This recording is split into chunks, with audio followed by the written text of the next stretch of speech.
ये है रानी, इस फिल्म की नायिका और बच्चों की दीदी नंबर 1। इनकी माँ इनको जन्म देने के बाद ही इस संसार से चल बसी और मजबूरन इनके पिता को दूसरी शादी करनी पड़ी। लेकिन कुछ ही सालों के बाद उनका भी स्वर्गवास हो गया। और ये हैं 3 नटखट, भावेश, अंश और देव, रानी के सौतेले भाई, जो अपनी सौतेली बहन रानी से बहुत प्यार करते हैं और रानी भी इन पर जान छिड़कती है। अरे का दीदी। और ये हैं रानी की सौतेली माँ। ये अपने तीनों बेटों को तो बहुत प्यार करती है, माई, किंतु रानी को फूटी आंख से देखना भी पसंद नहीं करती। और ये चाहती हैं कि तीनों बेटे भी रानी से दूर रहें। तोहनी के दिमाग में भूसा भरल बा, कौना बात समझौला में समझ में नहीं आवत। कितना बेर तोहनी के मना कइले बानी कि एकरा साथे ना चलल कर, ना बोला कर, ना खेला कर। तोहनी के समझ में नहीं आवत। और तू ई घोड़ी जैसन हो गइलू, तोरा के शर्म नहीं आवत कि लइकन के साथे गुल्ली डंडा खेलत आड़ू। कौना घरे जाइबू, जहाँ जाइबू ना आग लगा के चल आइबू। तोहर तो भगवाने मालिक बाड़े, एक ततीत लौकी, दूजे नीम चढ़े डार।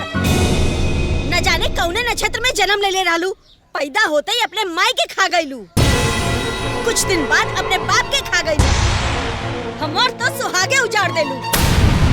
लागत है ना हमरा के मुआ के ही सांस लेबू।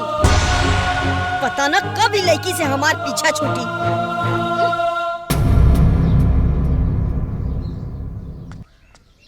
और का हमरा के आँख दिखावा तारू? तोहर आँख ना सुआ से निकाल ले, समझ में आइल के ना? अरे काम आई, छोट छोट बात पे दीदी पे जब देखो गुस्सा करेलू। सही बात, अगर दीदी के साथ हमने के थोड़ा देर खेल लिया जाए तो का हो जाए? अरे माई, दीदी तो हमने के साथ खेलत भी न रहे, हमने बहुत जिद करनी तब खेले लगल। इनमें ओकर का गलती? चुप करबा तू लोग। ज्यादा एकर वकालत करबा ना तो 1 मिनट में तोहनी के वकालत झाड़ दे। चल चल अंदर चल, तोहनी के समझावत आनी। चल अंदर चल।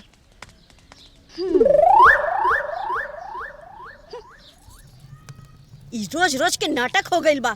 एक तो स्कूल जाए के देर होता और ई महारानी पकवान बनावत आरी, अभी ले टिफिन न बनल बा। हाँ, जैसे ही खुद गोबर बाड़ी वैसे ही चाहतारी हमार लइको गोबर हो जाए, स्कूल न जा पाए। वही से ही रोज रोज लइकी नाटक करेली। जेके ज्यादा जल्दी बा खुदे आके बना लेवल करे ना। हम हो इंसान बानी, दुइये हाथ गोड़बा हमरा लगे।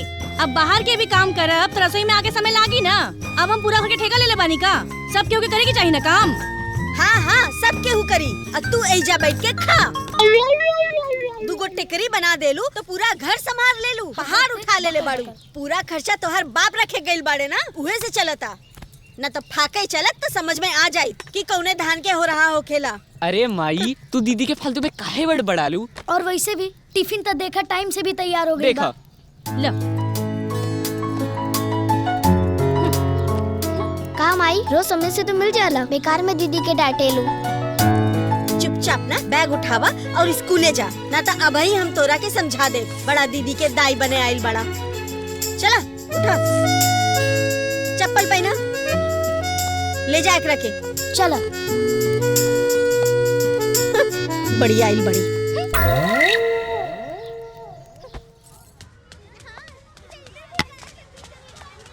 अरे जल्दी डाला जा। अरे कॉमेडी सुनावा ना। कॉमेडी? अच्छा ठीक बा, सुनाओ तनी। ए है पकड़ा था। आदरणीय प्रणाम, इस कोठी का अभिमान हनुमान प्रसाद के सादर प्रणाम। हे मठिया में सॉरी गलती हो गया। घर में केहू बाजी न चाहे मादा। आई हो दादा, कपड़ो आधा पैंटवा बेटोर ले बिया का रे। देखो नहीं रे, ना ऊपर सलवार ना नीचे कमीज देखे कर बेटे है से बदतमीज। अच्छा चला, ये बढ़िया लागल तो ताली बजाओ जा। अब लगा जा और दूसरा सुनाओ तनी। कि जलते हुए दिए को परवाने क्या बुझाएंगे, कि जलते हुए दिए को परवाने क्या बुझाएंगे, जो मुर्दों को नहीं जला सके वो जिंदों को क्या जलाएंगे। मेरा हिंदुस्तान जिंदाबाद है और रहेगा। बोलो भारत माता की जय। सर, ये भावेश जो है पूरे विद्यालय में हर वर्ष की भांति इस वर्ष भी प्रथम स्थान प्राप्त किया है और पूरे विद्यालय के साथ साथ अपने माँ बाप का भी नाम रोशन किया है। अरे वाह, ये तो बहुत अच्छी बात है। भावेश, इस विद्यालय में तुम जैसे विद्यार्थी का होना ये इस विद्यालय का सौभाग्य है और हम सबको जो है तुम जैसे विद्यार्थी पे गर्व है बेटा। एक छोटा सा गिफ्ट तुम्हारे लिए। बहुत सारी शुभकामनाएं। ऐसे ही मेहनत करते रहना, ऐसे ही घर परिवार का, विद्यालय का नाम रोशन करते रहना बेटा। थैंक यू सर। देखा बहन निर्मला, एगो बात कही बुरा मत मनिहा। बोली दीदी। तू लेन देन लायक तो नहीं खू। काहे दीदी ऐसन काहे कहतारू? हमसे कोनो भूल भइल बा? अरे तू टाइम टाइम पे ब्याज का पैसा न देलू, बतावा ऐसा चलेला का? ठीक बा दीदी, हम आवतानी। बस पैसा चाहिए। बतावा ऐसा चलेला का कहीं? नहीं दीदी, ये तो बहुत गलत बा। अगर ऐसा करिए और अगली बार पैसा मांगिए तो कैसे मिली? फिर न तका हमरो अपन घर परिवार बा, लड़का बच्चा के खर्चा बा, अब फिर हमार बाहर के तो कोनो आमदनी भी तो ना बा। अब तू लोग टाइम टाइम पे ब्याज ना देबू तो बतावा कैसे चली? हाँ दीदी, यही से हम अपन टाइम टाइम से ब्याज दे देनी। ले दीदी, गिन ले। 2 3 4 5 6। हाँ ठीक बा, आगे से टाइम पे दी। हाँ ठीक बा दीदी, बैठी, हम चाय लिया आवतानी। अरे ना ना, फिर कबू आके पी ले। चला।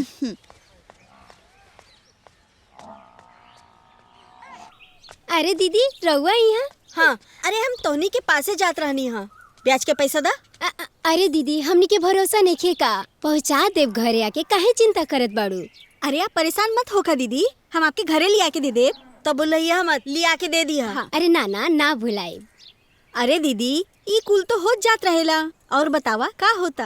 और का हो कि लइका बच्चा स्कूल गइल बाड़न, काम धंधा से फुर्सत पैनी तो तगादा करे आ गई नी। हाँ काम धंधा दीदी, रहुआ घर के काम धंधा करे नहीं तो और के करी? गांव वाले आके करी हन।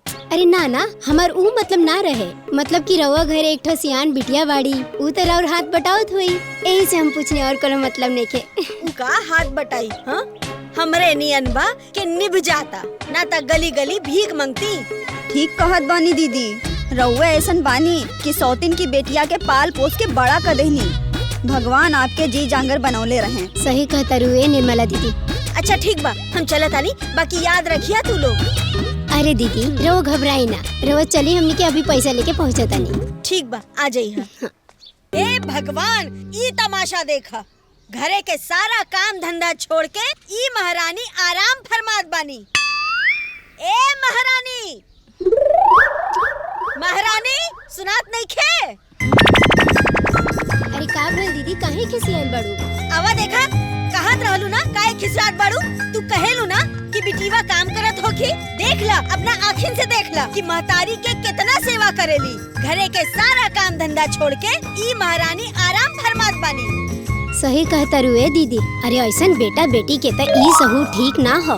अरे सियान हो गइल बड़ू, अपना घर परिवार के चेते के चाहिए। अरे ऐसन सहूर रही तो कौना घर जाइबू? हाँ अरे ई कौना घरे जइहन, ई ता हमारा छाती पे बैठ के मूंग दरिहन। न जाने कौन हमार करम खराब रहा जब ऐसन घर परिवार हमरा के मिलल हा। भगवान जाने कब एकरा से पीछा छूटी। बतावा लोग, ई पूरा अनाज बाहर फेंकल हा। अरे ई अनाज उठा के तोरा के घर के अंदर रखे के ना चाहत रहे? घरे के काम धंधा तो तोरा से होत नहीं खे। ई बाप के ई रिक्शा पड़ल बा, ये के चलावा, कम से कम 4 पैसा के आमदनी तो होखी। कब तक हम तोरा के ऐसे बैठा के खियाई? अरे तब का ना दीदी, ऑटो तो केहू भी चला सकेला, लड़की लड़का में कौन फर्क बा? ऑटो घरे के बाद चलावे में कौन शर्म बा? ए माई, हम तोरा से एक बेर ना 1000 बेर कहले बानी कि हम ऑटो ना चलाई तो ना चलाइब। तू काहे एक ही बात के रटा लगोले बाड़ू? और भूल जो कि हम ऑटो चला के कमाइब और तोरा के खियाइब। ना ना, हम तोरा के बैठा के खियाई, तोहार बाप जमा कई के रख के गइल बाड़े ना। तो और का, ई सब हमार बाबूजी बनौले बानी ना। देखो आई हो बाबा, अरे मोरी मैया, ए दीदी देखो तारू ई कैसे लोला चलाओ तारी। अरे ऐसन बिटिया से तो बढ़िया बा कि ऊपर पड़ जाए। आहा, ए चाची बहुत चढ़ा भइलू हा। देखा चुपचाप चल जो, ना तो एक ही क्षण में ना इज्जत उतार दे। बड़की आइल बड़ी हमरा के सहूर सिखावे जो ना। अरे दीदी, हैला पैसा और गिन लिहा। ए दीदी इला रख, और लिख लिया ना तो भुला जेबू। ए चलो हो। हाँ हाँ चला। ये बहुत बोलतिया। तोहर तो ना भगवाने मालिक बाड़े और तू ना ऐसे ही रह जेबू। देखा तानी तोहर शादी ब्याह के करी, हम तो ना करब, अपन खुद करी है। हाँ तो मत करी है, हमके ब्याह करे के भी नहीं खे। तो हमहू नहीं खे करब, हमके कोनो शौक नहीं के लागल बा तोहर हाँ, ब्याह तो मत करे करी के। है, जा। जा अपन कर ली है।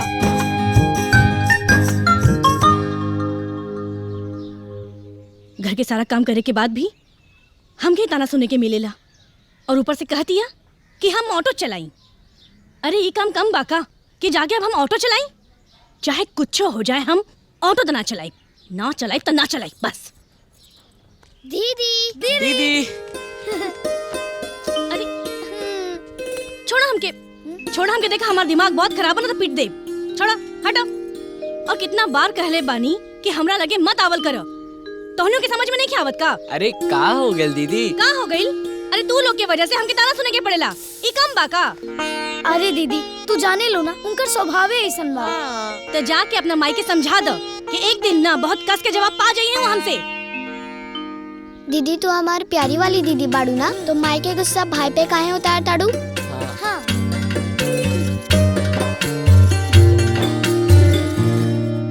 ए भावेश, हाँ माई। यहाँ आवा। आवता नहीं। माई हमू आई का? हाँ मिठाई बटाता, हमहू आई का। चुपचाप पढ़ाई करा। लो का भइल? ई देखा कितना बा? 1500 बा। 1500। लो एक के ना बिमला के आगे लिख दो और अंतिम तारीख में चढ़ाइया। जी। हाँ लो ई देखा कितना बा?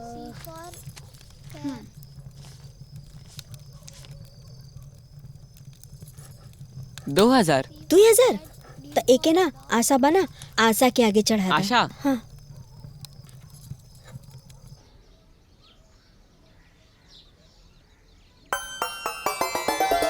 दीदी जल्दी आवा, मिठाई देख के तो लार टपका था। हाँ बता नहीं, रुको। अरे ओ सांबा कितनी मिठाइयाँ हैं? सरदार पूरा एक डब्बा। और सांबा तू कितनी खाएगा? सरदार पूरा।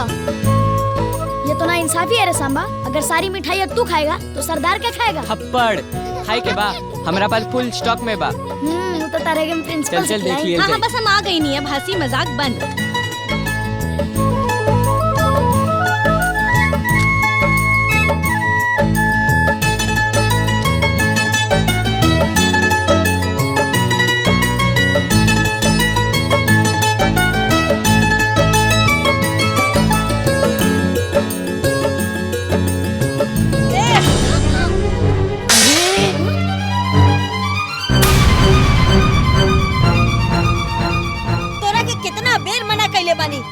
अपन मनहूस परछाई हमरा लइकन से दूर रख। तोरा के समझ में नहीं आवत, अपना माई बाप के तो खा गईले, कम से कम हमरे लइकन के तो बकस दे। अरे माई मगर तू चुप कर, तोहनी भी कम ना बाड़न, जितना मना करेली उतना ही सटेले। आज के बाद एकरा से बात करत देख लेनी तो हमरा से बुरा केहू ना होई। चल जाओ अपना कमरा में, जा सब केहू जो जल्दी।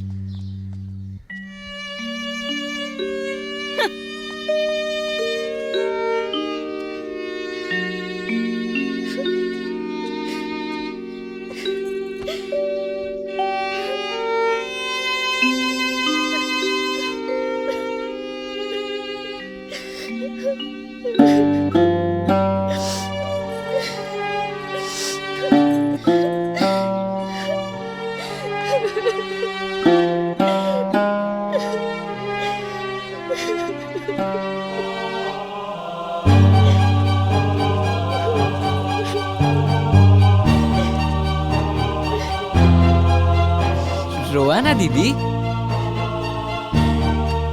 हम तू लोग के मना के लिए रहनी ना, बाकी तू लोग मानत ही नहीं के। अब देखो हमरा वजह से तू लोग के भी कितना सुने के पड़ल, हमार कलेजा ही जुड़ा गइल। अरे कोनो बात ना दीदी, अपन बहन खातिर छोट मोट चिचकार चलेला। हम राखी बंधवाइम ना थारा से। ली आप ही बांधी, हमरा के बांधी। हाँ तू ही बनबू। बस रोवा ना। कैसे वो फिरे आ जाई है तो? दीदी ईजा ना मंदिर में चल के बांध दिया। हाँ। रोवा ना। प्यारी दीदी हो ना, अब चल रोवा हंस ना। ना। चला चला हंसदा हंसदा हंसदा हंसदा ई बनलू बात। और रख और रख। वहाँ से दे बाबू। अरे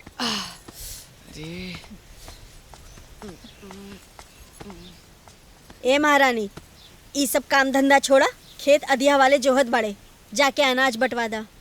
माई हम गोईठा उठा बतानी, तू चल जाओ ना। तू चल जइबू तो का मुरझा जइबू? छुई मुई हाउ कि हवा लग जाई तो मुरझा जइबू? अरे दिन रात घुमक्कड़ी करेलू तो शर्म ना आवेला? और कुछ काम कह दियल गई तो तोहरा की शर्म आवता? अरे पर्दा नशीन बन गईलू का?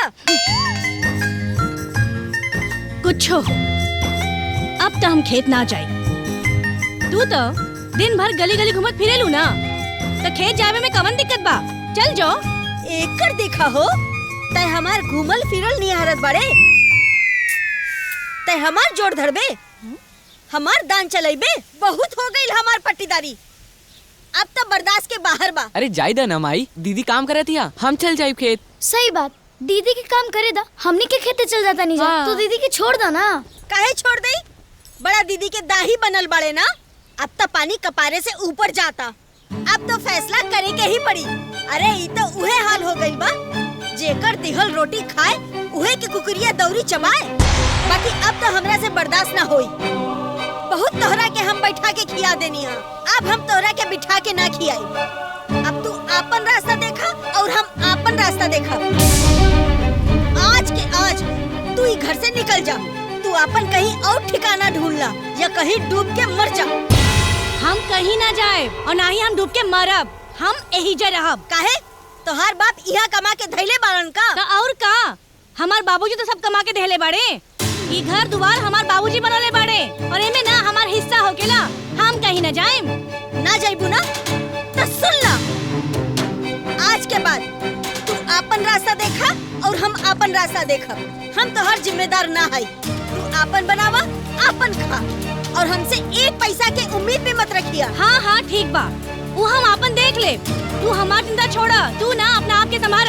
हाँ हाँ, अपने से लड़का भी खोज लिया और अपने से बियाह भी कर लिया। हाँ हम बियाह खुदे कर ले। हाँ हाँ कर लिया, और लड़का भी खुदे खोज ले। हाँ हाँ खोज लिया। खोज ले। ए दीदी, ये तो बड़ी लोलार बड़ी हो, कैसे जबान से जबान लड़ाओ तारी? देख लेनु ना, कहलू कि हम बोले नहीं। अरे तो ए दीदी, ए जमाने पे जौने घरे जाई है ना, आगे लगा के रख दी है। अरे जब लगई है तब लगई है, तू लोग चला। रउए बर्दाश्त करो तनी।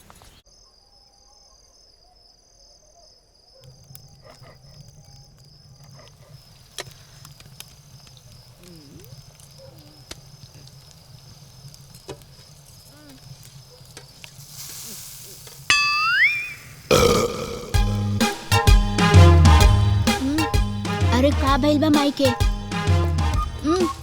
अरे का भाई?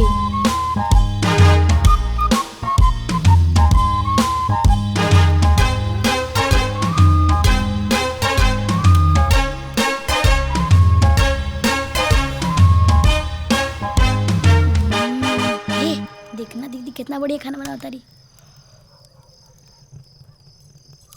दीदी दीदी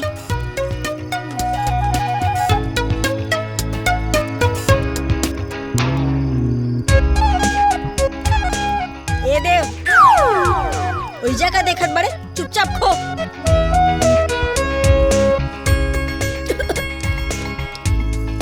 दीदी, मम्मी बिल्कुल बढ़िया खाना नहीं के बनैले, तू खिला देना।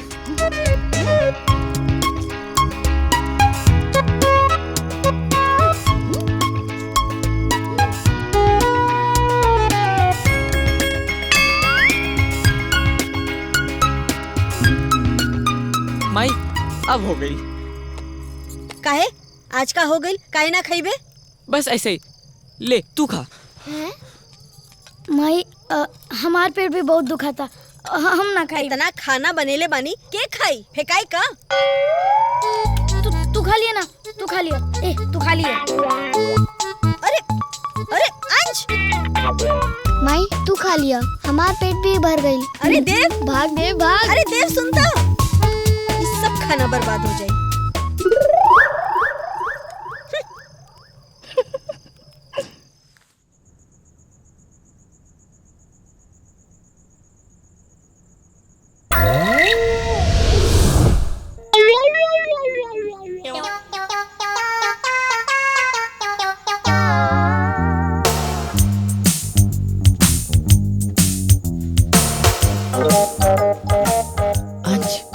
ए अंज उठ ना रे, आराम से आराम से आराम से, रुका रुका। देव, ए देव, अरे उठ ना, आराम से आजा आजा आजा, हमरा साथ आ बाबा, आराम से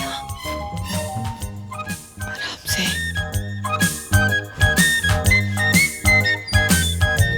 ये आराम से, दरवाजा आराम से।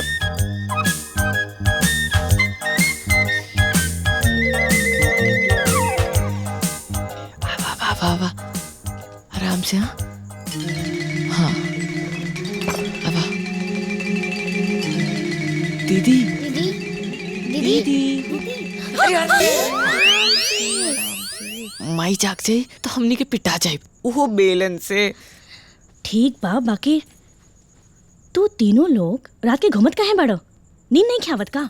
अरे दीदी पेट पे एकदम चूहा दौड़ा तारा संग चूहा। काहे?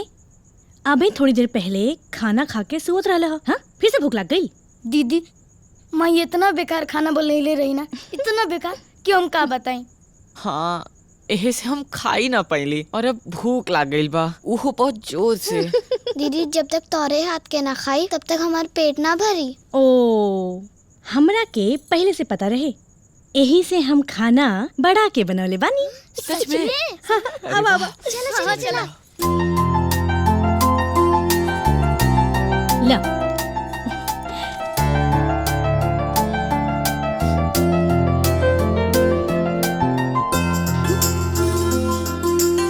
ई हवे खाना एको माई बनवले बा जो अंदर कम बाहर ज्यादा है।